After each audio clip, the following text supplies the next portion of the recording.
Welcome to the Windows Computer and Technology channel, and Microsoft has been talking about a feature that will be enabled by default in Windows 11 26H2. We talked about this feature actually this week. If you go to your Windows updates and go into advanced options and look at the recovery, you will of course have a point-in-time restore, which in 26H2, Microsoft says this is going to be enabled by default. This is going to be the backup solution or the restore solution, sorry, when something goes wrong.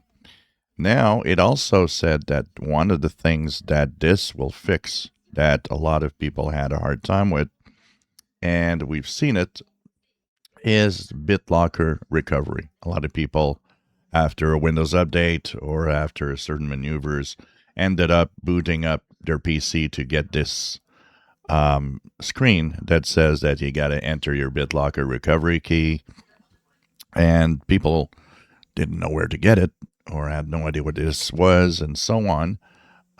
So instead of having to, even if maybe you just don't know what your recovery key is, you don't have it or something.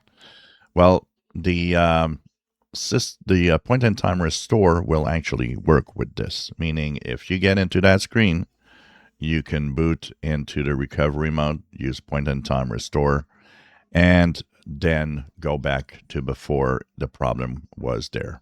So that means that it will also help with people that have, or maybe in the future will have, a BitLocker recovery. So that was an announcement by Microsoft that point-in-time recovery will actually be on by default starting on 26H2. If you enjoy my videos, please subscribe, give us thumbs up. Thank you for watching.